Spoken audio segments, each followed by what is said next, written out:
Thank you. Thank you, everybody.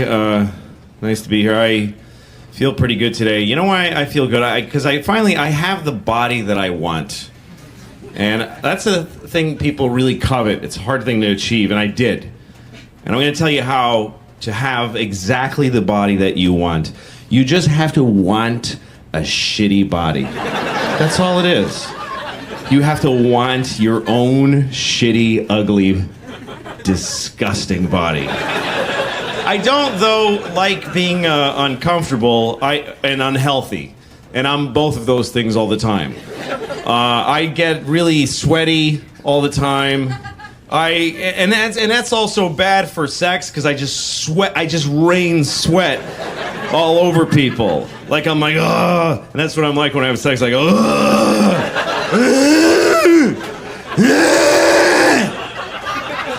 And I always see her and she's like, just sweat is pouring off my head. And she's like, dude, you're limiting my enjoyment by a lot. My days start poorly because of the shape I'm in. Because now also I'm 42, so I'm really on the decline. There's never gonna be another year of my life that was better than the year before. That's never gonna happen again. I've seen. Oh my God. Somebody called me an Indian giver recently. I don't know if you've heard that expression since you were kids, but I remember we used to call each other. Indian giver is one of the most offensive things you could ever, because what it's meant to be is that someone gave you something and then they changed their minds. That makes you an Indian giver.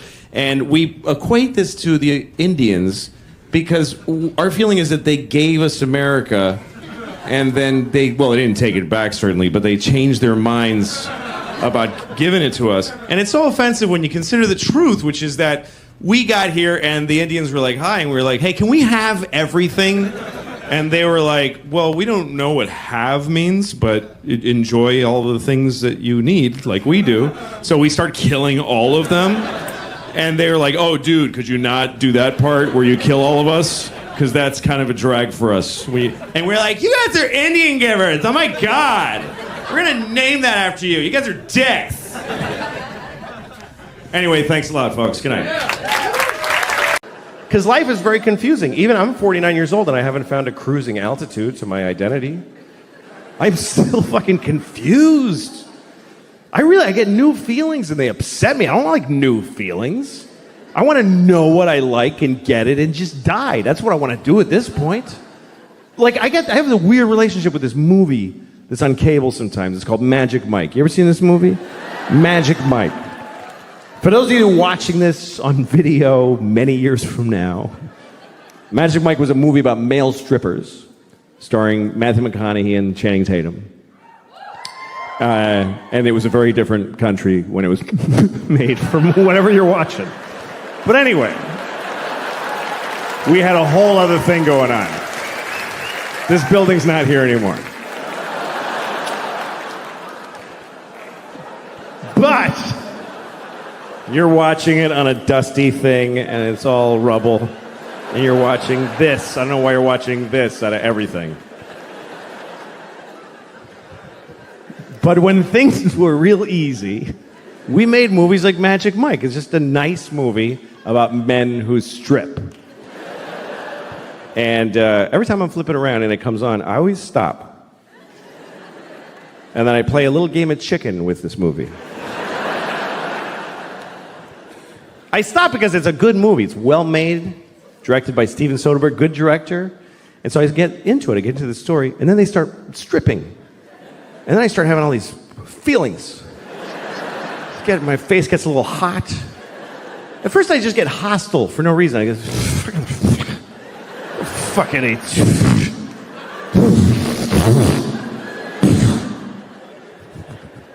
But then there's one part of the movie that I like. I have a favorite part of Magic Mike. So I always stick around for that part. It's the part where Matthew McConaughey, he's wearing leather pants, no shirt, and he goes, the law says you cannot touch, but I think I see a lot of lawbreakers out there. Like it's that.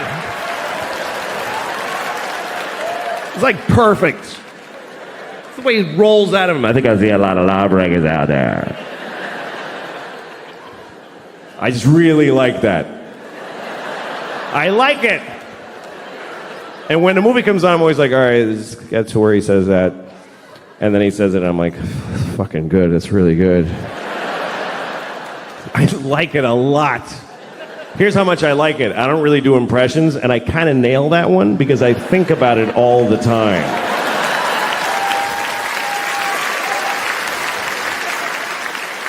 I'm walking around my house like, law says you can't touch. Law says you can't touch. And I go up to my dog, but I think I see a lot of lawbreakers right here.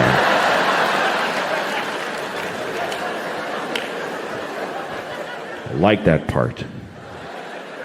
And then after he says it, all these strippers come on, Matthew McConaughey, all these strippers, Channing Tatum comes out, fucking...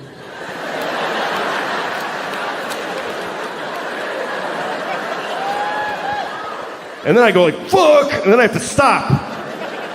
Because I'm starting to get a feeling. I'm just starting to get like a feeling. It's not a boner. It's not a boner. But I can feel my dick starting to turn over a little bit. Just starting to... You know when you can feel your dick kind of unfold?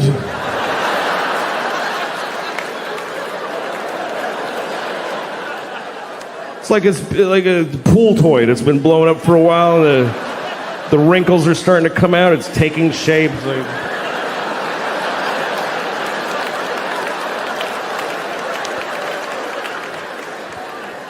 Just that early. My dick's just waking up. What are you guys doing here?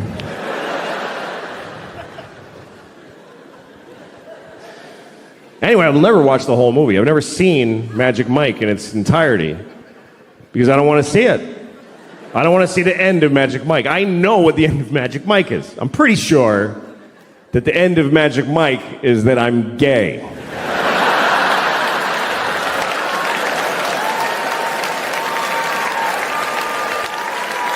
Pretty sure that's how it ends. I don't want to see the ending. I want to stay like this. You know why? Because I'm 49 years old. I don't want to enter the gay community now. This is not the version of me that's going to have an awesome time as the new gay guy. So fuck that. And that's my right, by the way, because that's about me. That is my life. I would never discriminate against another person for being gay. I wouldn't dream of it, but I have every right to oppress and discriminate against my own possible budding homosexuality. That's mine to just violently push down. Like it's a dude I'm trying to make blow me right now.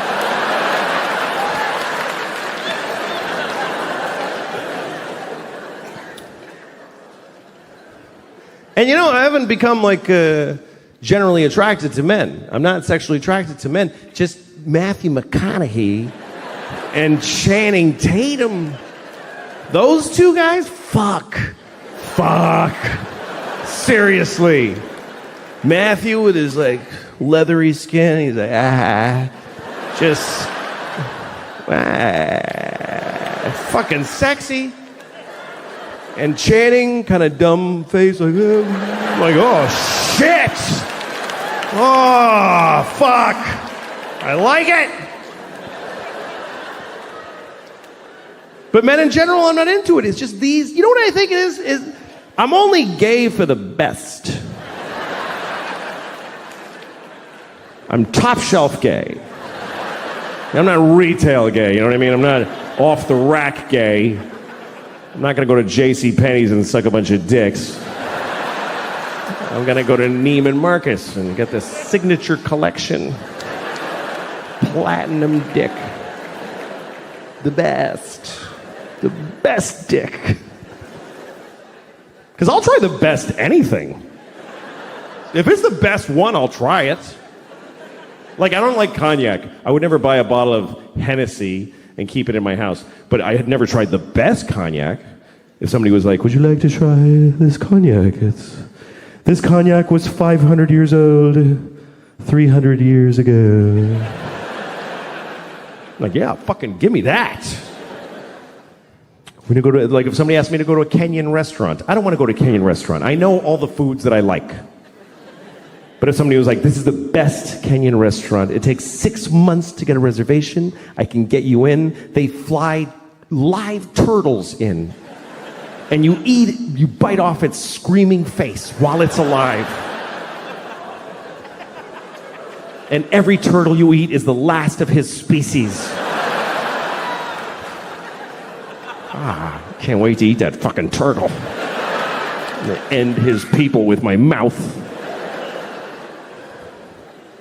The best, I'll try, if somebody was like, we have a guy here, he has the best dick. The best dick ever.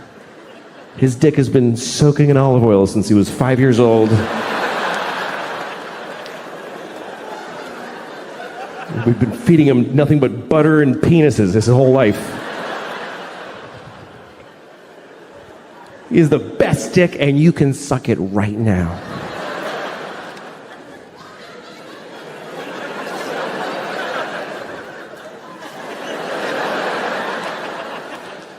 Well, let me see it. Can I see it? Can you take it out? Shit, that's beautiful. Oh my God. That's my favorite thing now. Fuck, I shouldn't have looked at it. Let's bring it closer. I don't know what I'm going to do, but bring it closer, please.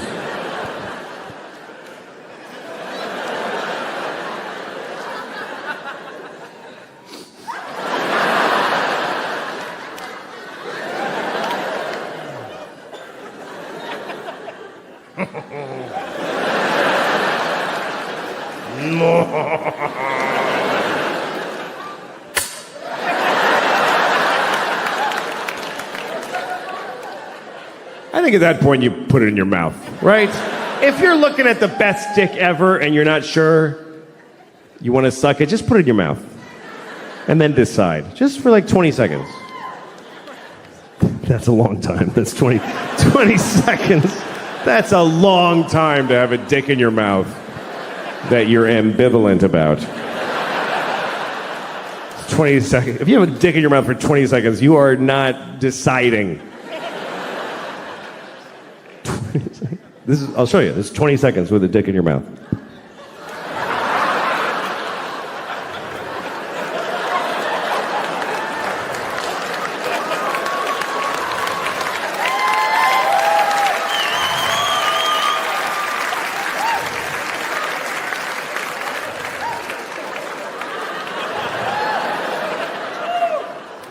Nah. Yeah. I decided not to suck that dick. That's been in my mouth all day.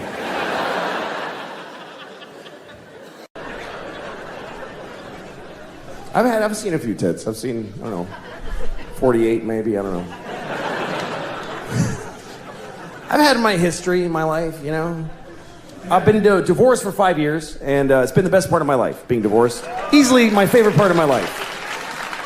I love being divorced. Every year has been better than the last. It is the only time I can say that about. And by the way, I'm not saying don't get married.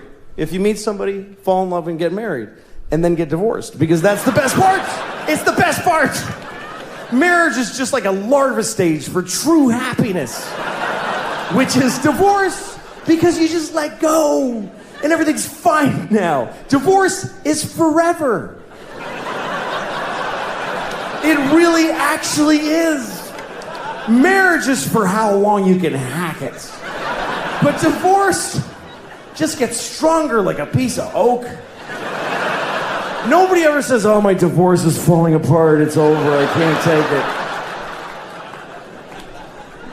And again, if you're in a good marriage, stay in it. If you're in the best marriage ever, stay in it. I'm just saying, if you got out, it would be better. That's just a fact.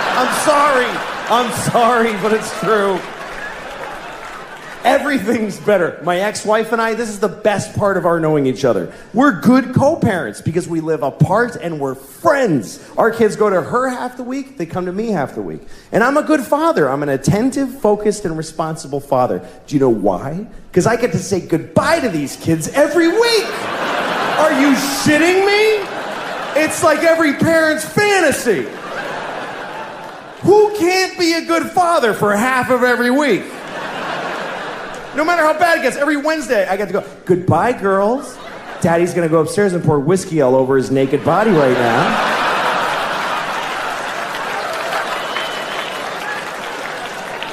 I'm gonna lay in my own filth until 2 seconds before you come back here. That's why I'm such a good dad.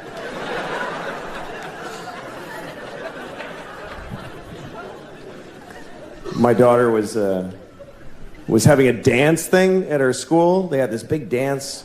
Anyway, we all went, all the parents, and everybody's there, and everybody's got their phone. Every single parent. It was an amazing thing to watch, because kids are dancing, and every parent is standing there like this. Every single person was blocking their vision of their actual child with their phone. And the kids, I went over by the stage, and the kids, there's people holding iPads in front of their faces. It looked like we're all in the witness protection program. Like the kids can't see their parents. And everybody's watching a shitty movie of something that's happening 10 feet. Like, look at your fucking kid. The resolution on the kid is unbelievable. If you just look, it's totally HD. Why are you taping this? You're never gonna watch it. In a million years, you're not gonna watch videos of your kids doing shit you missed the first time it happened. You don't watch it, you just put it on Facebook. Here, you watch it. I wanna take a nap now.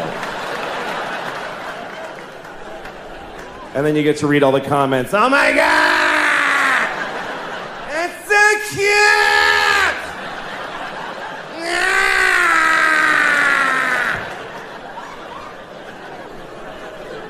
And guess what? They're not watching it either. They're not watching the video. These kids are dancing for no one. Nobody watches the videos on your Facebook. They see the first frame of a kid and they go, that's very nice. Okay, back to this.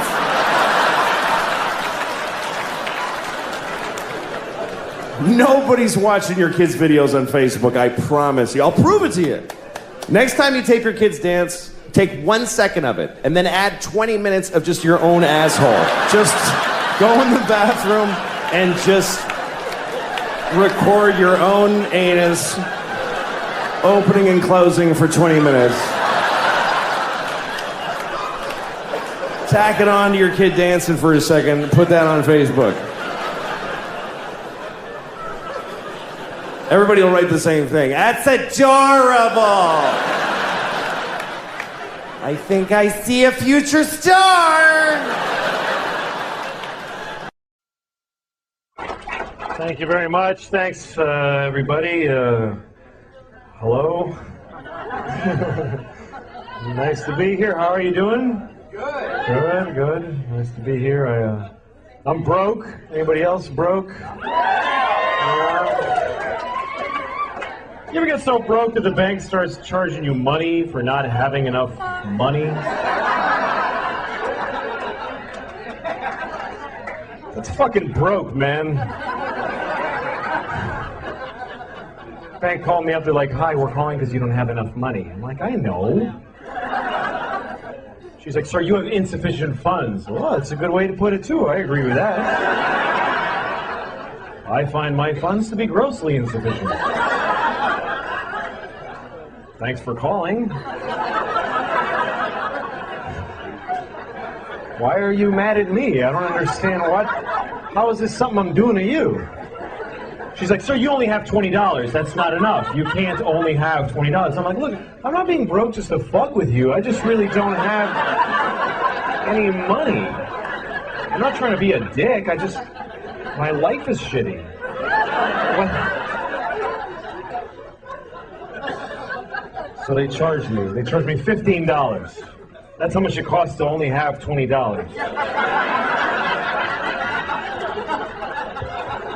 here's the fucked up part. Now I only have 5. What did I pay the $20 to $15 for if I don't get to have the $20 that I paid to have? I paid the fucking money. Where's my 20 bucks? That's like going to the movies. You buy your ticket and they go, get the fuck out of here. Go home. But I paid for the movie. No, you paid for a ticket, motherfucker. You didn't pay for a movie.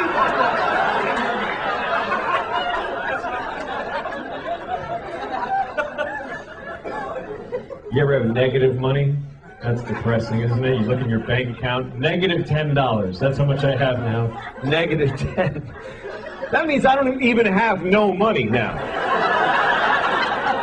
I wish I did. I wish I didn't have anything. I wish I just had nothing, but I have less than that. I don't have none. I have not 10. I can't, I'm like, if it's free, I can't fucking afford it. Somebody could come up to me, take this, it's free. Fuck, that costs nothing. I can't afford that. That's more than I have. I gotta raise 10 bucks to be broke. That's where I'm at. That's not good. That's bad. Apparently some of you are in the same fucking position. How's your economy doing? Shit. No, I'm glad you appreciate that story. Not everybody appreciates that story. I told that story about a week ago in Orange County, California, and all these rich motherfuckers looking at me with their bow tans and their golf shirts and penny loafers. They're all looking at me like, well, yeah. Like, you were financially irresponsible, you had to pay the price. I don't frankly see what you're angry about. The bank has a right to accrue a fee, clearly. That's how different it is to be rich than it is to be poor, because when you're rich, the bank pays you for being rich. If you have a lot of money, they give you money because you have a lot of money. They say, you have so much money that we should give you some. Because you have a lot, you should have more. Here, take more money. Take this guy's 15, fuck him, you should have it. It makes perfect sense. He doesn't have enough, you have a lot. Fine, take it all, you motherfuckers. I don't give a shit. You ever get so broke it just becomes funny to you after a while? You go, Jesus Christ, I have no fucking money. Jesus. People call you, hi, we're going to turn off the... Yeah, fuck it, turn it off, man. Turn it off, I don't give a shit. When can you make a payment? I ain't paying anything. What am I going to fucking pay you with? I fucking sold the phone. I don't need it now. Damn it, man. This shit's brutal. I live in New York, too, and, man, you can't get along with no money in New York. You gotta live in these tiny places. I have this apartment, right? And we have this... Okay, here's the toilet, right? I'm on the toilet. This is how small the apartment is. The tub is right here, like right next to the toilet. Then there's a wall, like right fucking here, like right... There's no... You get squeezed in. And here's the worst part. I have to put a foot in the tub to use this toilet because otherwise I gotta go like this. Who shits like this with their knees together? I'm pooping.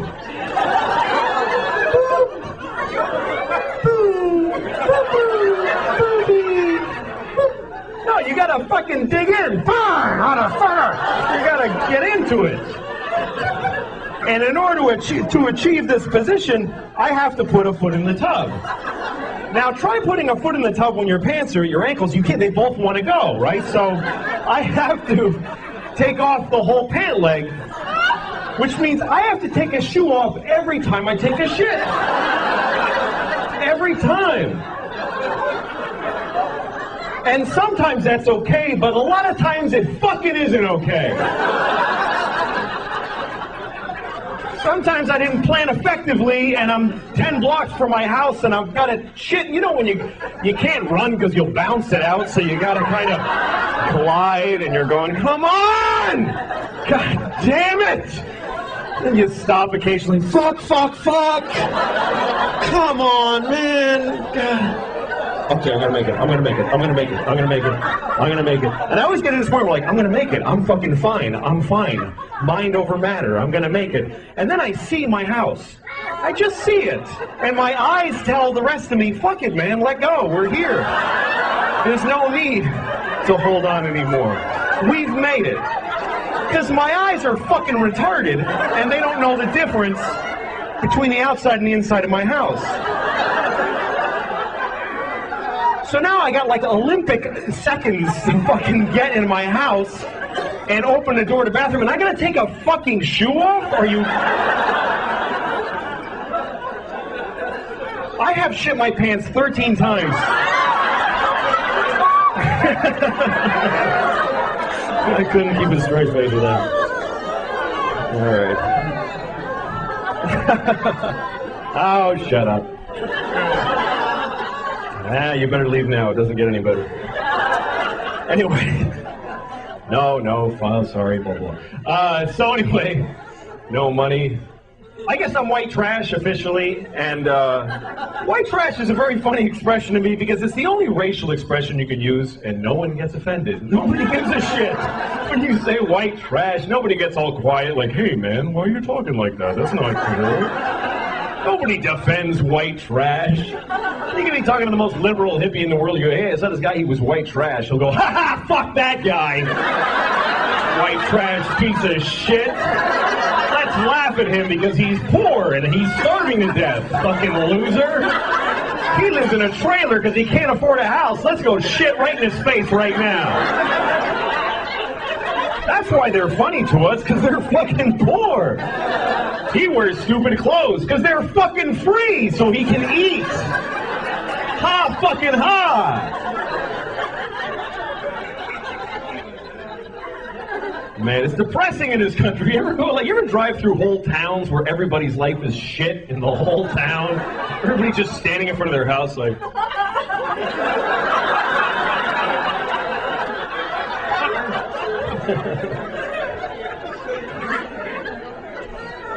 I don't know, man. This is a weird election, too. People got weird, man. I was driving through this town in upstate New York. This guy's standing there with a sign that says, honk if you love America.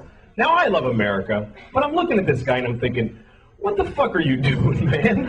This is your day? You're gonna stand at this red light with this fucking sign? What is wrong with you? And he's looking at me because he's angry that I haven't honked yet. And now he's trying to intimidate me. He's like, fucking honk, motherfucker! Honk! And then I decide, you know what, I'm not honking. And you know why? Because fuck this guy, that's why. He doesn't get to decide this rule for the whole fucking intersection.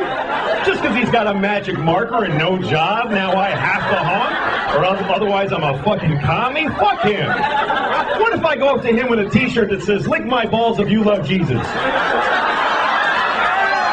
on, man, you gotta do it. You gotta do it. What are you, a Jew? Lick him!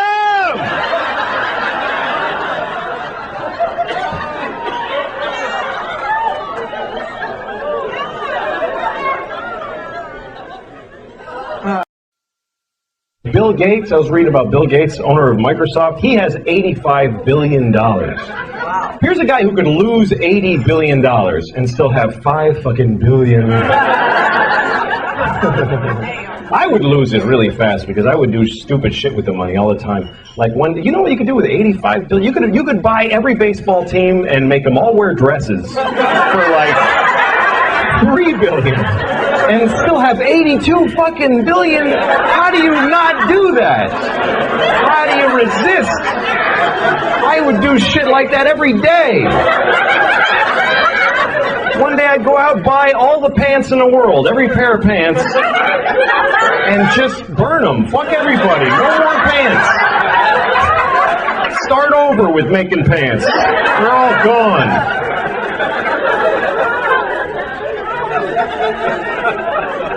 I think all the time about shit I would do with 85 billion though, man. You could pull shit that would last years for that.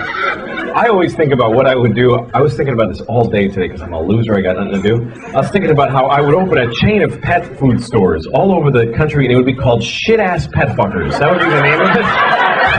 And it would be like Walmart, just huge shit-ass pet fuckers, big yellow sign. People working in there are rude to you. You walk in there like, get the fuck out of here, you idiot. They don't even let you come in. And if you get past that, dog food costs $1 million for one can. That's the price. Fuck you. You don't like it? Fucking screw. It's shit-ass pet fuckers. And also, if you come in, we'll fuck your pet. That's the rule. You don't even have to bring it. We'll find it and fuck it. That's the way it's gonna be. Nobody will ever spend a dime at shit-ass pet fuckers, but I will keep it open for years and decades and never close. Keep expanding like we're doing great. Open a new one every day next to another one.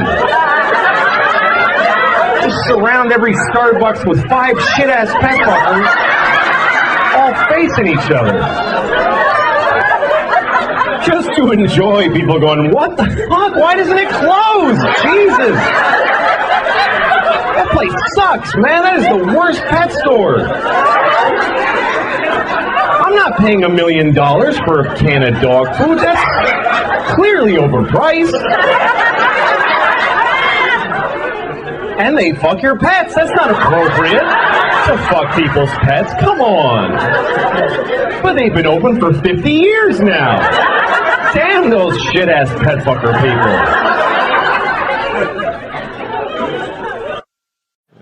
I hate New York. I really do. I used to love New York, but I hate it now. I'd rather be in Auschwitz than New York City. Honestly, I would. I mean Auschwitz now. I mean today Auschwitz, not back when it was open. I mean now. It's nice now. There's a gift shop. People go there on purpose. They buy tickets. I think that's weird. That people buy tickets to Auschwitz. That's weird. If you could have told those people back then, people are going to buy tickets to come here.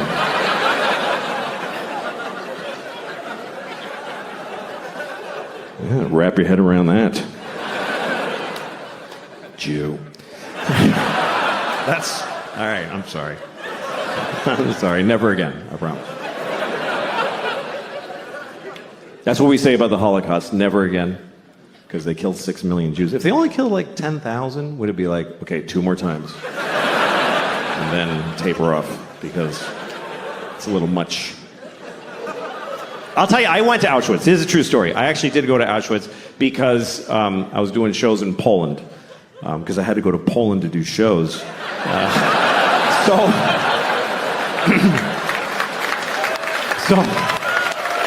I was in Krakow. I was in Krakow, so I went to the camp. And I went there because of a very personal reason. Because I had family there. I had a lot of family there. 44 members of my family were in Auschwitz during World War II. I mean, they were guards. They worked there. No. They were Jews and they died. It's okay. Don't be offended. It's true. We lost the whole family there. Everybody, because we were Hungarian Jews. My grandfather, on my father's side, he's the only one who made it. The rest of them, all 44 of them, went to Auschwitz, which I think they really regretted. But that's what happened, because the Hungarians sent all their Jews to... They weren't even occupied Hungary. They're just like, yeah, take our Jews. And they sent my whole family there, and they all died in Auschwitz, except for him. My grandfather's the only one who made it, because he got the fuck out of there before it started. In the late 20s, he fucking smelled that shit, and he got the fuck out. And he went to Mexico. He migrated to Mexico. And we found his immigration card. My uncle and I did the family history, and we found it. It says nationality, Hungarian, and it says religion, Catholic. And there's a picture of him like... He's like, fuck it, they don't know what a Jew looks like in Mexico. That's where I'm going. And that's why I'm alive, because he made that choice. It's also why I'm not Jewish. He was like, Jew schmoo, we're not fucking Jewish. Somos católicas. That was my abuelito. Became a fucking Mexican fast. That's what happened. That's how he made it. He's a fascinating guy, my grandfather. His name was Geza. That was his name. And he had a brother named Geza. it's weird, but I looked it up, and here's what happened. His parents had a baby, and they named it Geza, and it died. The baby died. So they had another one, and they just said, fuck it, Geza, let's just do it again. Because that's what it was like. The babies died. It was no big deal back then. It was just like, yeah, that was a shitty baby. Let's do another one. Why'd your baby die? Because it sucked. Why does any baby die? At least we found out quick. Fuck it, this one's good. That's what it was like forever until recently. The human race was all the good babies, and the shitty ones, that's just the way it worked. It's not like that now. Now we save every baby. The shittier the baby, the bigger the effort. Because we love it. We love saving the shitty babies. There's always a documentary. Look at this baby. He's a fucking mess. Do you see that shit? We're going to save it. Make it live. And the baby's like, please don't.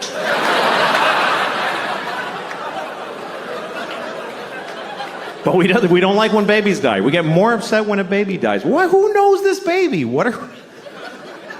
Did you hear about Jeff? No, he was here for one day. Nobody met him. And then if you die when you're old, nobody gives a shit. They're like, he was here long enough. Fuck him.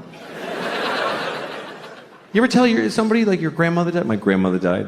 You're like, I'm so sorry. How old was she? She was 98. Oh. Why'd you even tell me? It's harder having a dog because children develop and dogs just stay dumb. And they never figure it out. And when I don't know if you ever had a dog that's had a medical problem, but you can't get their cooperation when you need to help them. Because you can't say to them, you have this problem, you see. Yeah. I had this dog, when I took my dog to the vet the first time, she was, a year old when I adopted her. And the vet told me, don't let your dog eat dark chocolate. I don't know if you know this, but I've heard this, that yeah. Dark chocolate is supposed to be poison to dogs. It kills them. And vets won't explain it further either. It's like, why does it kill them? Oh, they die. Like, they won't tell you why. Like, what do I do if my dog eats dark chocolate? Watch her die or leave the room. But the vet did tell me there's one thing you can do, which is give your dog hydrogen peroxide. And that foams up in the dog's belly, and then they throw it up with the chocolate. That's what you should know to do that. But you got to do it quickly before they ingest the chocolate. All right, so I come home 6 months later. Sure enough, my dog ate dark chocolate. I had friends who had stayed over, and they didn't know. They left dark chocolate in low places. Right. Which is very popular. Here's a good place for this. Yes. I could put it on this high shelf, but I think not. They put it way down. I may be crawling on the floor later. That's right. And might not need a snack. So what? So you come my home dog and had your dog eating it? Eating a whole big bar of dark God. Polish chocolate. The Polish part doesn't matter, but I like saying Polish chocolate. And my dog had chocolate on her face, and I went, oh my God! And she looked at me like, I was home for an hour alone. What are you gonna, come on. And I was like, you're gonna die! And she's looking at me like, I don't understand English, but I get that you're upset. And so I'm thinking, I gotta get hydrogen peroxide into this dog, but I don't have any. So I've got to go to the pharmacy, and she needs to come with me because there's no time. Right. I'm in New York City, and I put the leash on her. She's like excited. We're going for a walk. And I'm running, and she's like, this is great for you. You never exercise. And she's just enjoying it. And then we get to the pharmacy, and she's waiting for me when I come out, and I've got a bottle of hydrogen peroxide that I have to make her drink. Yeah. Like, take yourself through that. How do you make a dog like you just drink this? So I kind of pour a little in her snout, and she goes like that.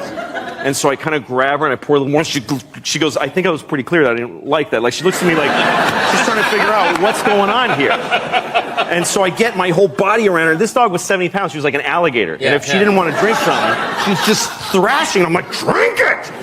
And at one point I have her on the end of the leash, and she's looking at me all wet on the face. And she gives me this look like, I don't know what happened to you, but our thing is over. I'm not into you anymore. I'm a dog. And she starts going, "Arr!" She became completely vicious. She's trying to bite me, and I'm trying to save her life. Yeah. So I'm punching her in the face and splashing this stuff. I'm holding her lip open. I'm going, kicking her in the stomach. And I look, and there's hundreds of people on the sidewalk, just horrified. Yeah. There's cars stopped, and they're honking at me. Leave her alone! She's gonna die! It was a nightmare. And finally, I got enough up her nose and whatever. Right.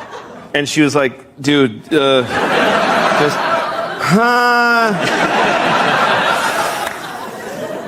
And then she just like a pump, just and just brown foam. Yeah. Brown, like she's like another dog is coming out of her.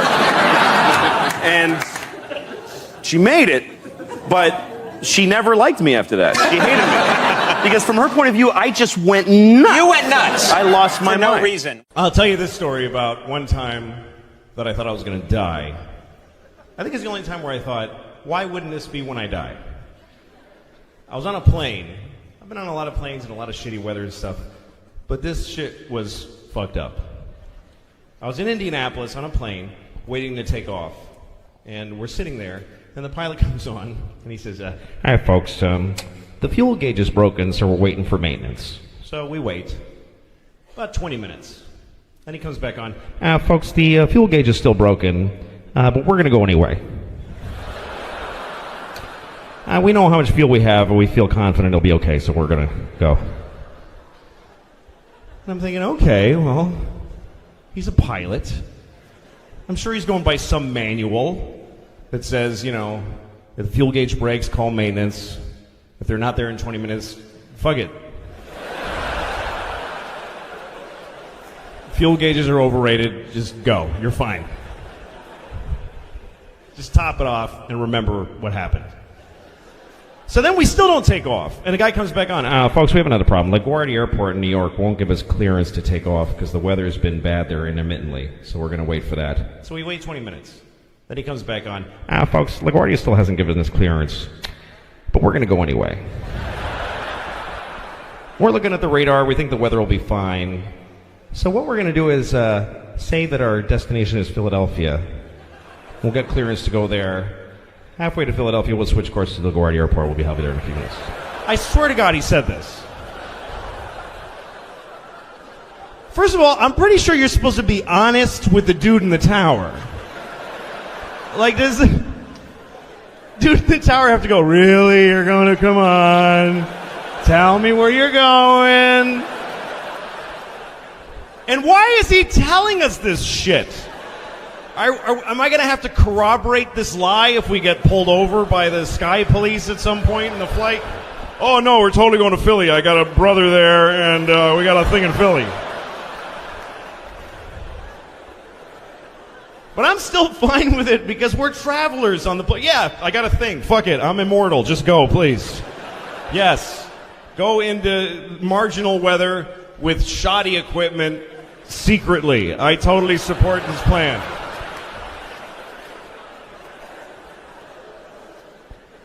So, we take off. We get above where we are right now. And it's just a black motherfucker of a cloud. It's just like the Wizard of Oz. It's just, there's trees throwing apples at us. It's crazy.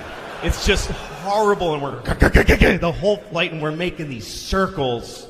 And me and the guy next to me are both listening to the tower. You know how you can plug into your seat sometimes? And you can listen to the tower talk to the area airplanes. And we keep hearing our guy trying to get clearance to land from LaGuardia.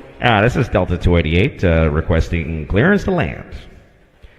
It's a negative 288. Low visibility. A few minutes go by. This is Delta 288. We would really like clearance to land. Yeah, that's a negative 288. Like he was getting annoyed. And meanwhile, we're just circling and burning this vague amount of fuel. We could just stop being an airplane at any second. And then we hear this. This is all true. The LaGuardia guy comes. It's LaGuardia Airport to all area airplanes. We are closed for the night. Zero visibility. Not safe for landing. Please divert to Philadelphia or Allentown, Pennsylvania, or Boston. And then we hear our guy. This is Delta 20. We need to land now. We have no fuel. We have to land right now.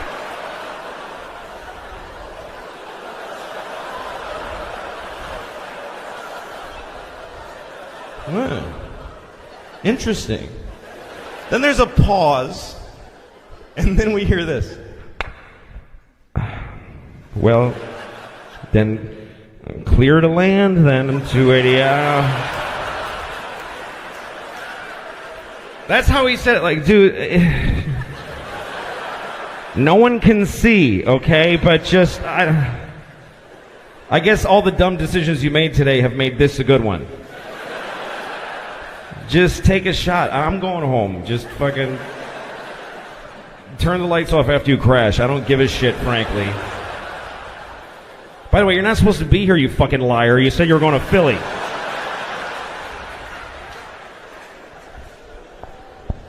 So as soon as we get clearance, we just like we start bulleting. We're either flying desperately towards the ground or falling. I don't know that there's a difference. We come out of the clouds and there's the fucking Earth right fucking there. It's right there. That's what low visibility means. We come out of the clouds, no fuck, it's right there, Jesus! And the plane just, and you can feel the plane go, oh fuck, I can't do that. What are you, nuts? And we go and veer over the highway, and I swear to God, I saw people in their cars go, what the fuck?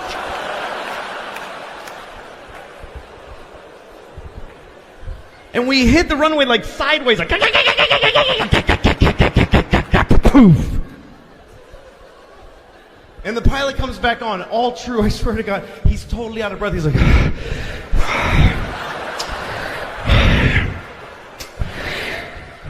welcome to LaGuardia Airport, New York City.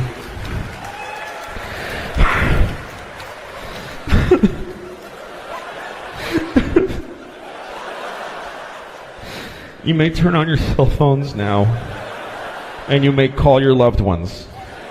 He said that. He said you may call your loved ones. And everybody on the plane was crying and rocking back and forth, just sobbing, calling their husbands and their wives. I'm divorced. What am I going to, hi, remember you hate me? Well, I almost died.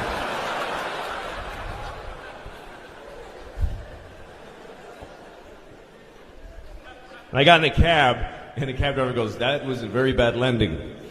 I was like, how'd you know that was me? He's like, that's the only plane to land in 4 hours.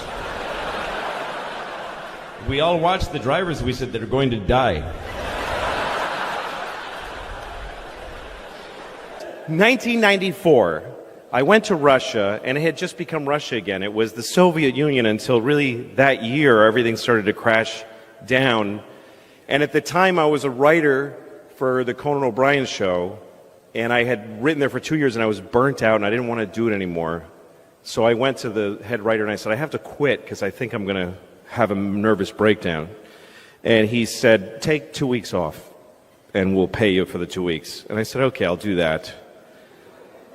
So I had nowhere to go, and I thought, maybe I'll go to Russia. I really don't know why. I can't really explain any decisions I made then. Because I have children now, so you don't have to search when you have children. You're not like, oh, what could I do to enhance my life? You're just sort of compelled to do whatever comes at you at a certain age in life. But I was in my 20s, I had no wife, nothing, I had no girlfriend even. I just was this guy, and I had money from a TV job, and so I just said, I'm going to go to Russia, because when I was a kid, I used to read Russian novels, and I loved them, and I would open all the windows so I would be cold, and I wanted to be cold like they were. So I just decided I'm going to go. And also somebody told me that the wall had just come down in the Soviet Union, and that Russia was a really crazy place at the time. So I said, I'm going to go there. I speak no Russian. I can't even look at the alphabet and understand what I'm looking at. There's no place more foreign to me than Russia. So I went. I went to Moscow, which is, when you land in Moscow, it's just forest, and there's a city in the middle of just forest. It's terrifying. And as the plane goes down, you're like, no, I didn't want to really do this. And the whole time there, I couldn't fend for myself. It was already a country that was just broken in pieces. And the weirdest things happened to me there, and they just became normal after a while. Like I was in a restaurant, and a waiter came up to me, not my waiter, and he said, Coca-Cola? And I said, uh-huh. He said, Coca-Cola. And I said, sure. I don't drink Coca-Cola, but I had learned by that point to just do what they're asking you to do. Sure. So he went to the kitchen and he got a Coke in a can and he handed it to me and he said, $5. Because only dollars were worth anything there. And I said, okay, on my bill. He said, no, $5, me now. So I gave him $5 and he put on his coat and he left. He just sold me a Coke on the side and then quit his job. So those are the kind of confusing moments I was having there.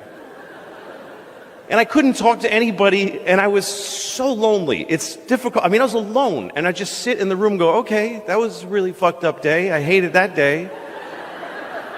And I tried to watch television, and the TV was American shows like Dynasty. And the way they translate, they didn't have, what they did was the sound is a little down, and there's just one man saying all of the dialogue over the whole show.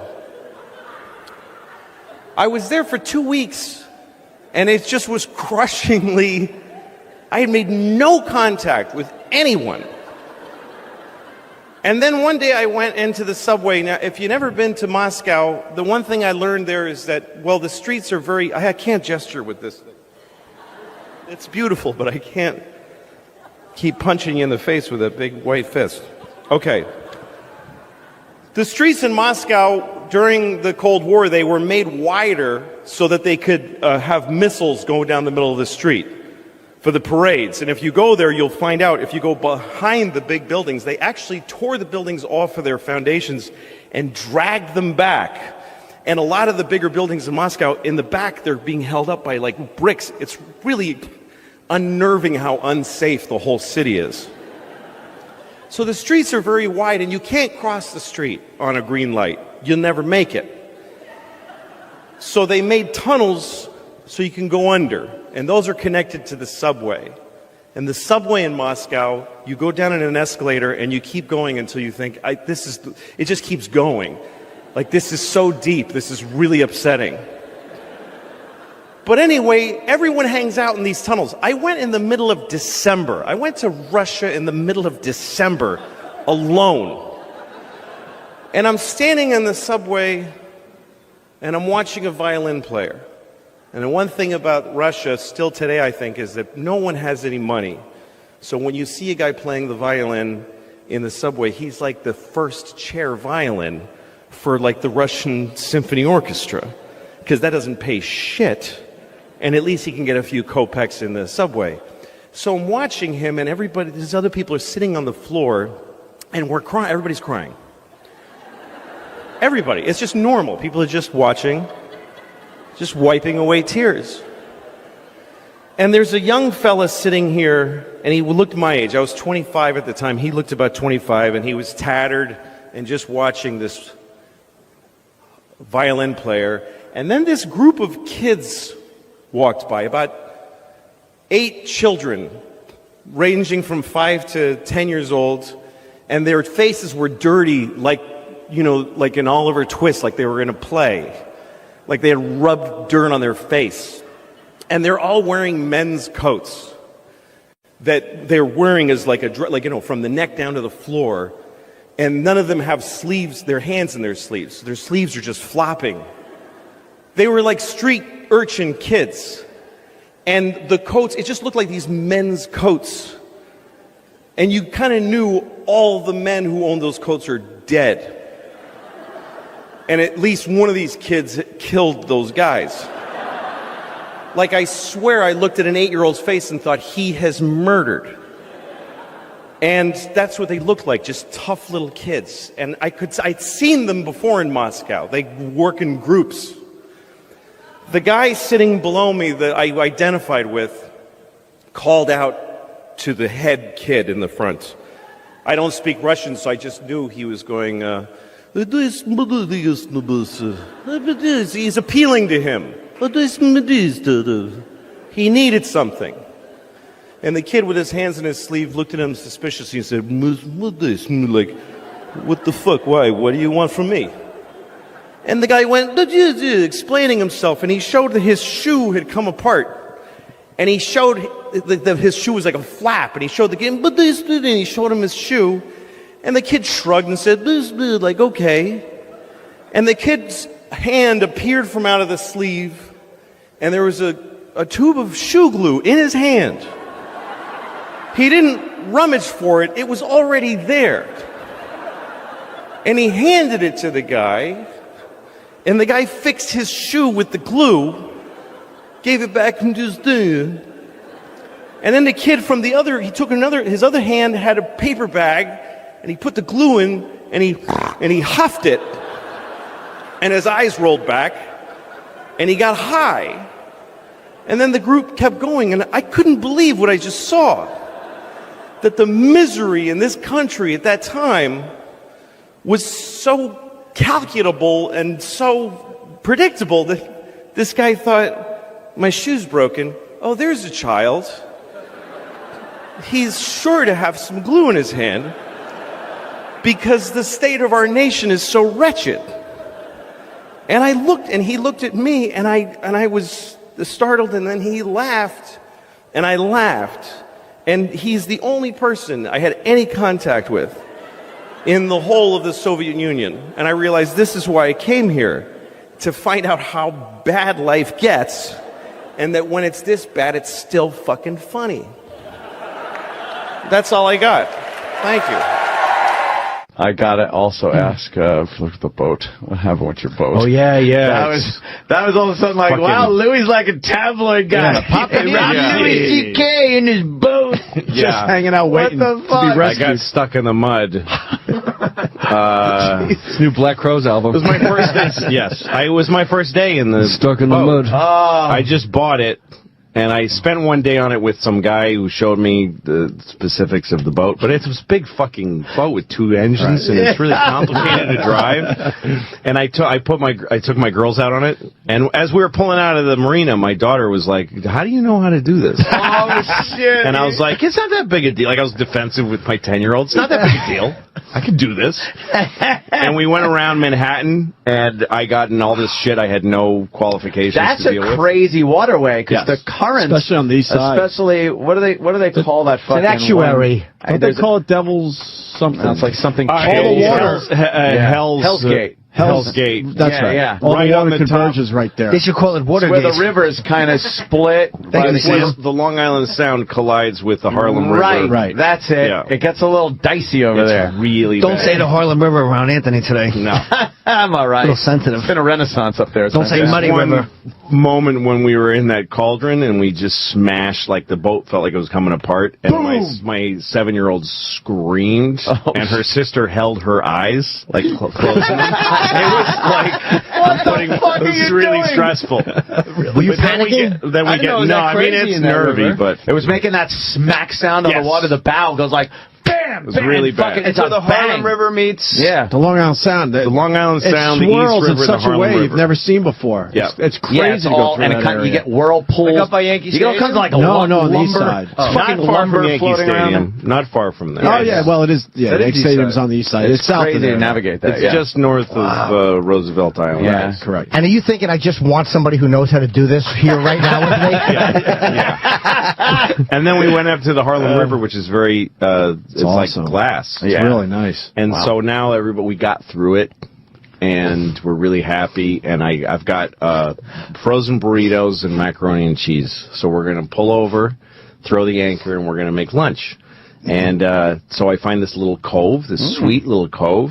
Nice. And in Harlem? There's people in a park next to it, and it's just a nice place. So I pull in there, and the boat just stops moving all of a sudden. And everything starts beeping because the boat is the boat is cooled by water that it's sitting in. So now it's just sucking mud up into the this 2-hour-old engines are now packed with mud. And I just shut everything off because I know everything's overheating. Oh man! And my daughters go, "What's going on?" And I turned to them and I said, "You need not to ask me any questions for a little while." Oh shit! Yeah. And the park ranger calls over to me from the shore, and he says, "You ain't going anywhere. It's low tide. You're going to be stuck there for a long time." And I'm like, no, it's all right. I'm trying not to let my daughters hear this. And I call the Coast Guard, whatever, the Channel 16. And I'm like, anybody can tow me out of here. And these cops show up on the boat. And they're like 50 yards away, and they're not going to come anywhere near me. No. And they said, yeah, you're going to have to wait till high tide. Yeah, it's around 1 o'clock, and I'm on the radio with the cops, and they go, you're going to have to wait till high tide. And I said, when's that? And they said, maybe midnight tonight. Oh, no. Both my daughters start crying. Did you stay the whole time, or did you get out? You can't, there was no way to get out, because in a few minutes, we were surrounded by mud. And it was like quicksand. Like I put a stick in it, and it just fell into the mud. Were you embarrassed? Fucking One of the best questions I've ever heard. Quick, salient, succinct. Oh, man. I was really embarrassed. So you were pretty much just like, no more water. Your boat is sitting in muck. Mud, yeah. In mud. Really And gross. you're waiting for the tide to come back in. Were you afraid that it was just going to be stuck in the mud and I was afraid of that. come up? I was afraid. My daughter was like, what if we like keel over? What if we start tipping over? I'm like, that can't happen. And in my head, I'm like, that could totally happen. And the cops said they would go get us food, because we couldn't cook any of the food now because it needs a generator to run the fucking oven. How would they get it to you? Well, that was a big deal, because they went and got us food. The cops, they bought us a whole chicken and some rice. Really nice guys. Then they come back, and now there's a huge expanse of mud between us and them. Food. And they go, we don't know how you're going to get this. They put it in a garbage bag. And I start throwing a line to them, but it's not making it. All these people on the shore, everybody knows who I am now. Oh, no. So there's people in the park and the shore who are just on a rail just watching me. And I'm throwing this, I've tied a pot to the rope, and I throw it, and it gets about halfway there, and I'm pull it back, and I'm covered in mud, because every time the rope comes back, it's totally covered in mud, and I have to get the mud off so it's not heavy. Every time I go to throw it, all the people on the side, half of them are going, well, pull it for you, Louis, you can do it. And then when I miss, they go, oh, man, fuck! It's like playing left field for the Yankees. Yeah, it's totally the Yankee Stadium crowd. Boo. People booed. People booed. Wow. And I couldn't get it, so finally the cops pulled over a guy who was fishing, and they used his rod to throw me a line. Cast a line. They cast a weight over me. Oh, nice. So you're able to I tied it to a rope. Right. They pulled, and then I had to pull dinner onto the boat. I was so soaked in mud and sweat. Totally. Then it was chicken mole after that. That's right. Had your kids calmed down by that point? They were great. My kids were amazing. Yeah. Then what happens at midnight? We waited and waited. Once in a while, like it started raining a little bit, and I heard from the darkness in the park, some kid go, "Hey, Louis C.K, it's raining out now." This is crazy. Asshole. But those guys at the marina where I keep the boat, they're really cool guys, and they sent some young guy, and in a boat, and they just dropped him in the water, and he swam to us. Jesus. Crazy kid. And he came on board with me and helped me get it out. Once the water came up, we used the bow thruster to shove the boat you got a around. little bow thruster on there. Were you feeling it rise as the water's coming? Like, oh, God. No, the boat wasn't moving because the water was coming up and the boat was just sitting there stuck in the mud. So that's why we used the bow thrusters are above Shake the mud. it loose. Wow. So we shook the boat around. Whoa. And it worked. And at one point, the tide was starting to go down again, and the guy that was with me said, "It's your call, but we could put it in. We could turn the engines on and put it in reverse and try to get out of here." What'd you do? Yeah, it was like Apollo 13 because everything had been off for a long time, and now we're like, he says we have 10 seconds of battery. It was all this stuff. Yes. So we fired up and just put it in reverse, and mud just. It was crazy. We don't have enough lambs to get Louis out of the mud. Overweight people deal with things that none of us deal with, because I'm not overweight. There's people who are discriminated against because of their weight. I read a story once about a woman who's 600 pounds and she couldn't get medical care. Because everything she goes to the doctor, he just says it's because she's fat. Everything. She's like, my knees hurt. He's like, yeah, my knees hurt just looking at you. What did you think was going to happen? She's like, I have chest pains. He says, yeah, because your organs are over capacity, so they're hurting. She's like, I got shot in the head. He's like, yeah, because you're fucking fat. Somebody shot you in the fucking head because you're fat. Here's the worst part of the story, and this is true. This is true. She needed an MRI because she had something serious. She's 600 pounds. She doesn't fit in the machine. You know what they did? They sent her to the zoo. I'm not kidding. They sent her to the fucking zoo. That's what we do for fat people who need an MRI. Hey, here's your prescription. Go to the zoo. Yeah, that's where you should go. You should go to the zoo. By the way, you know how many fat people we have in this country? About 600 trillion billion thousands of them. You know how many trans people there are? About 38. But if you're trans and you need a restroom and it's awkward, we'll change every restroom.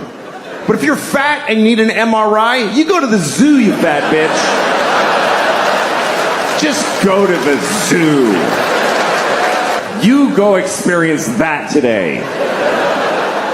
What happens when she gets to the zoo? What actually fucking happens when she arrives at the zoo? Are you here to see the monkeys? No, I'm here for an MRI. Oh, shit. All right. Yeah. Uh-huh. Okay, just stand in the straw over here. Yeah. You're after the walrus who has lymphoma. By the way, why is there an MRI machine at the fucking zoo? Who was developing that instead of a fat human being MRI? Who's paying for this shit? You don't give an elephant a fucking magnetic resonance image test. What are you, fucking high? That's obscene. If an elephant is sick, you just listen. You do this thing. Misa thinks she's gonna die today. I'm saying this out of respect for elephants, by the way, because we're supposed to respect how they live. They don't fucking cure their diseases. This is not their culture. This is our weird. Let's fix it. Oh, he's sick. That's not how elephants live. An elephant in the Serengeti isn't like, I have a lump, I have to see my oncologist. When an elephant gets cancer, he falls over and he takes his fucking turn and becomes food. You don't put an elephant in a state-of-the-art... What if you find cancer? What, are you going to give him chemotherapy? The skinny elephant with a pink baseball hat? Each day is a gift. Where you are, you know, I mean, I'm 40 now, and that's, you know, I mean, I'm 40. I'm half dead, basically. 40's a weird age. You get to this point where, like, you're not old enough for anybody to give a shit that you're old. Nobody's like, I helped a 40-year-old guy today, and it felt really good to do something for him. Nobody spends their holidays delivering hot meals to 40-year-olds. And you're not young enough for anybody to ever be proud of you or impressed. They're just like, yeah, do your job, asshole. Nobody cares. And the world looks at you like when you're 40, if you go to the doctor, guess what? They don't try to fix anything anymore. They stop trying to fix shit. When you get to be 40, they just go, yeah, it starts to happen. They don't care. I went to the doctor because my ankle hurt, right? Now, if you're 20 and you have a bad shoulder, the doctor will reconstruct your shoulder through miracles of modern science. He'll take your ear and make a shoulder out of it. It's weird. But when you're 40, they just give you no options. They don't care. I went because my ankle, like I was limping for like a month out of nowhere. And the doctor, he brings me in, he shows me an x-ray of my ankle. He's like, yeah, your ankle's just worn out. What do you mean, I injured my ankle? He's like, no, it's just shitty now. See that dark area? Ugh, it's all hardened. Yeah, they get like that. And they're not good anymore. So just goodbye? Nothing? Is there nothing? Nothing? There's no, it's like incurable shitty ankle. That's it. And he goes, well, there's things you can do. You can stretch. For a half hour a day, you should stretch your ankle. I was like, how long will that take to fix it? He's like, no, you just do that now. That's just a new thing you do. until you and your shitty ankle both die. And he goes, well, you could take a leave. Just take a leave. You could buy it, just take it. And you can take whatever amount. It doesn't matter. Like, don't pay attention to the dosage. Like, really? He's like, yeah, you could take 10 a day. You'd be fine. He said take 10 a leave a day. I said, I heard, doesn't that stuff like hurt your intestines? He goes, oh yeah, it'll do some intestinal damage after a while. But you just gotta weigh that against how much you like your ankle not hurting. And at one point I was like, what if I was like an athlete or something? He goes, you're not an athlete, so no to whatever else you were about to say.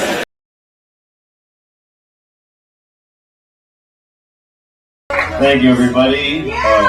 Yeah.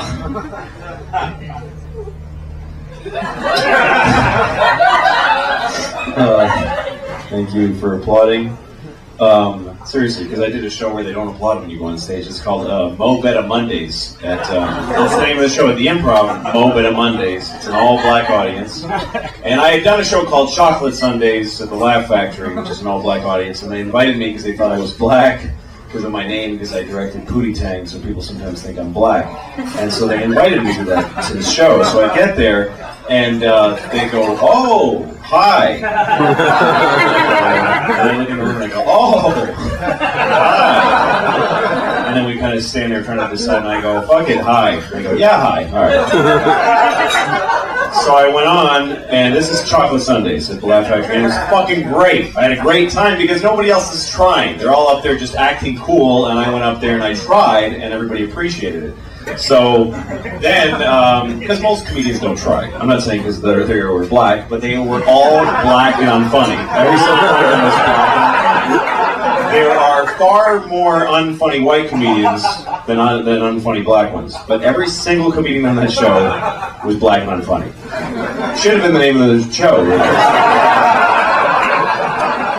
But I was white and hilarious. And also, you know, privileged and lucky to be white. It's awesome. It is a very... everybody who's white should just wake up and go, I'm fucking white! This is great! How easy is this shit? I don't have to fucking explain myself ever. I look people in the eye with confidence. Nobody fucks with me. The police protect me. That black people, all they can hope from the cops is that they'll leave them alone. And we actually get to hope that they'll protect us. It's fucking a chasm of difference. And I'm on the greatest side of that chasm. I am on the fucking sweet side of that chasm. Just a fact, it's not a nice thing, but it happens to benefit me greatly. But anyway, I'm not gonna lie about it. Oh, it sucks being white. White people always complain about something like, oh, I don't get to say nigger. Like, the whole white people, why can't, how come they can say it to each other, but like they want to go to the Supreme Court. I should be allowed to say it somehow. It's not right. Just don't, why do you want to say it so bad? Say it. Fuck. Anyway. So, Chocolate Sunday, I didn't certainly do any of that material there. The Chocolate Sunday is great. I just talked about my kid and cars. And then I went to do Mo Betta Mondays, and I thought, I got invited to do Mo Betta Mondays, and that's where I became racist. I became prejudiced, because I said, hey, they'll love me there. Because I just thought, there's black people in that building, so the black people in that building will be the exact carbon copies. There's no way they won't laugh, because they laughed the first time. So I went, people were saying, Mo Betta Mondays is not nice. And I'm like, fuck you, you're just white, and I'm better.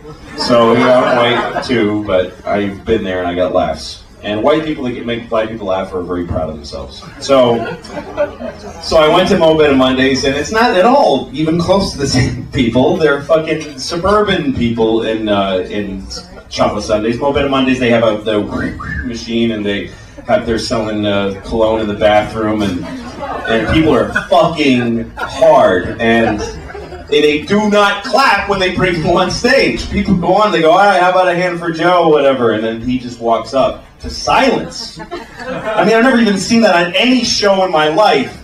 there isn't just the benefit of the doubt applause. They just, "Yeah, let's bring him up," and he just walks up, and the people go, "Yeah, okay, go." And I went on, and I didn't pay attention to the people before me because they were smart. They didn't go right into jokes. They started talking and shit. They just go, "Hey, yeah, all right, how you doing? Yeah, I'm just hanging, okay," for like 3 minutes of that shit. And then eventually they go, "Okay," they slide into a joke and get a tiny laugh, and by the end of the time they left, they go, "All right," and then they applaud when the guy left. I go on and I just go, and I do a joke right away, and it gets nothing. And not only does it get silence, when I move on to the next joke, that's when I hear a noise. Because when I start going anyway, so they all go, "Oh shit, that was it? That was the whole fucking, oh shit! Oh damn!" Like they didn't know the joke was over even until I started joke number 2. Joke number 1. So joke number, what? Really? That's what, oh! Then I do joke number 2 and now it's not silent. It's like, no man. No. Like literally that sound coming out of many tables. No.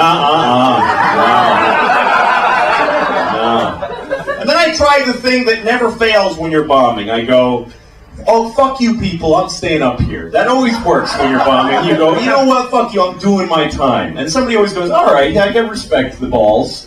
But they all went, no, get off. One guy said that, just real serious. "No, get off. Get off now."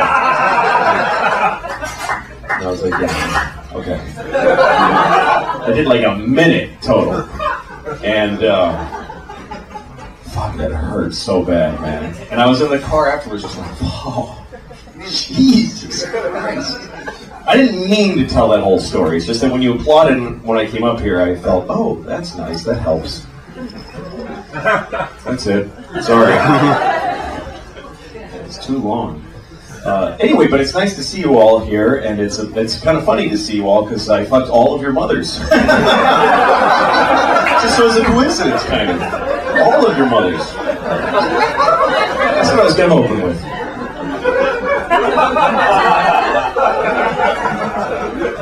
I was just in Ireland, and they have these posters. In Ireland, there's an election going on, and all over Europe right now, actually, for the whatever. I don't fucking care. It's not here, so it doesn't matter. It fucking don't matter at all. So, but I'm in Ireland, and there's an election, and there's a guy whose poster says, "Stop the pedophiles." That's his slogan.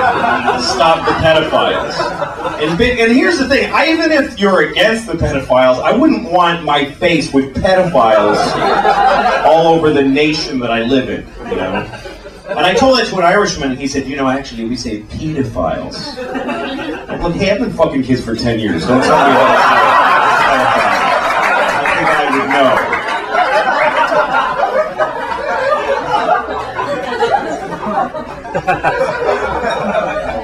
I speak with some authority when I say pedophiles. What else that's horrible? I've just been having horrible thoughts. I was going by a wedding, and there's this beautiful, I was going by a church, this wedding was coming out, and it was just so beautiful, and I kind of couldn't resist. I ran up to the groom, and I said, "You fucking liar! I sucked your cock! You said we were going to Massachusetts!"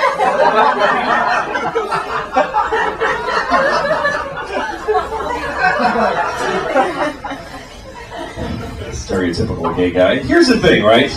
It's not cool, right, to make fun of stereotypical gay people, but there are some gay guys who talk like that. There are gay guys who wear shorts that are really tight, and then those sleeve shirts can go, "You're an asshole!" And those guys are silly. And they should be laughed at. Not all to say, hey, all gay people act like this is wrong, but to point out that a gay guy that acts like that is funny, it's just fucking true. They're hilarious. Hello! There are gay guys who act like that, and they're fucking ridiculous. Of course they are. It's like when you see a black guy, there are black guys who go, "Shit, motherfucker! That shit's funny! That's weird to talk like that. It's weird to go, no, shit! With your hand like that, that's funny. You know, and it's not wrong to make fun of Jews, that they're all Jewy, you know? Anyway, That's what Jews get. I'm sticking here in the stereotype that Jews love money. It's just not true. I have this friend who's Jewish, and I tried to give him $1, and he was like, "Arr! Arr!" He hates money.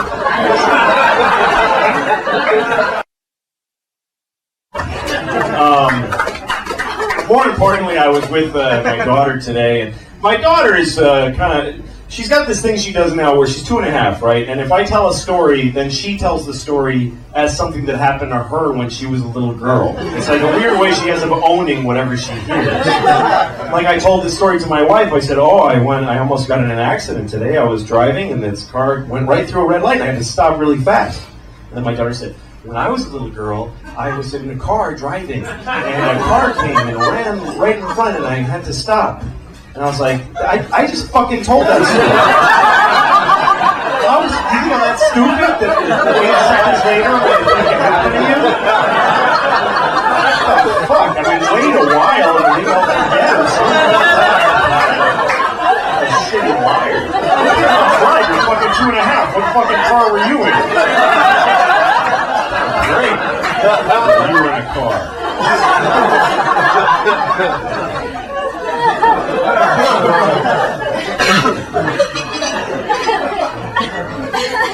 We were in a Whole Foods, my daughter and I, and I'm shopping, and we're at the line checking out, and she's starting to come unglued. See, the thing is that children, 2.5, they have about 4 hours of composure in a day, and so the rest of the time they just lose their minds. And so we're in the supermarket, and she's nice, looking at stuff, and then she starts doing that, and I go, oh fuck, I gotta get out of here! Throwing stuff in the cart, running through. And then, it just changes the way you look at all. Like, I used to, be in a supermarket, see a cute woman and just spend the rest of the time shopping around her in circles. And I'm like, get the fuck out, get your tits out of my way! She's going crazy, my daughter! She's in my way now. So we're at the line, and I've learned tricks to keep her occupied while I'm paying for this stuff. I'm doing a rhyming game. She likes to talk about what words rhyme. So she says, what rhymes with cat? Oh, well, Matt and fat and drat, and she's laughing. She really likes this game. And the guy who's checking us, the register guy, goes, this is a great game, keep playing it, like that. I'm really entertained, keep playing it. I'm like, all right, I'll keep playing it. And then I swear to God, my daughter says, what rhymes with bag?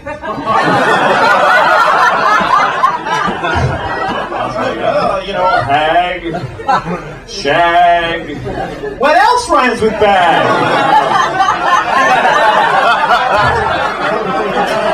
Gag. Even that was a little.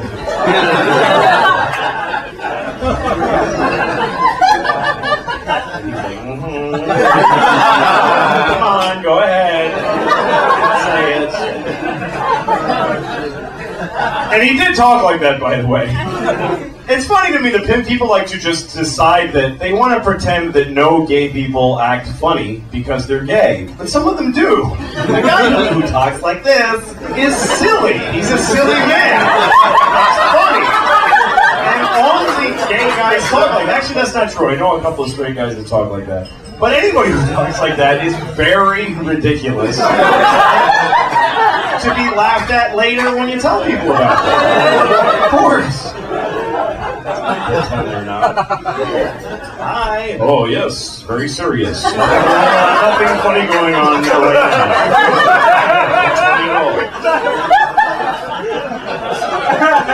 It's hard when you see something like, okay, I was in a hotel and there was this kid. He was about 10 years old and he was standing in the hotel and he had on a crazy head strapped. I couldn't figure out what it was. It was like plastic that was going in his mouth and over his head, and it looked like it was hurting him. And he was going, The kid was so fucked up. And I'm trying, when you see somebody who's just spazzing out, and a really overt handicap, your mind just works millions of miles a minute because you can't react naturally without, you go, oh fuck, okay. Poor kid, no, don't pity him. That's not respectful.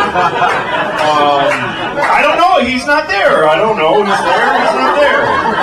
I'll go right now, I'm gonna fucking look at him with no reaction. That was fucking good. That was really good. Did anybody notice how much I didn't stand there going, oh my God, look how fucked up you are.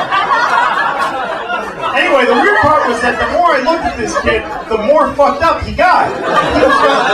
He started to completely have cerebral palsy and Parkinson's or something. And I'm like, fuck! And then his father turns to him, and his father says, Jimmy, stop it. And he takes the sunglasses, which is what it was, off his face, and he goes, sorry. Perfectly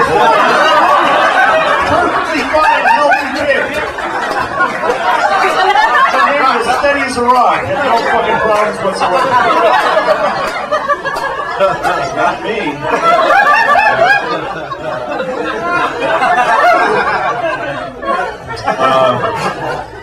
I was watching a movie. Okay, I love this in movies now. They always, this has been for a long time. Two things I've seen in thousands of movies. One of them, somebody's trying to revive someone who's dead. Live! Live! And it's not working. So the other people around him go, stop, he's gone, he's gone. No, he can't be. And then the other people become really intent on pulling him off. Like, stop trying, you've got to stop. Why really stop trying? What?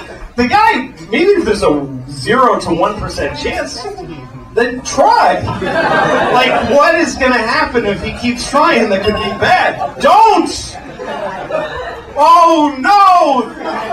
Think of how tired your arms will get! Oh, my God! You can't do that to yourself. Yes, you might save his life, but you'll get achy for a minute!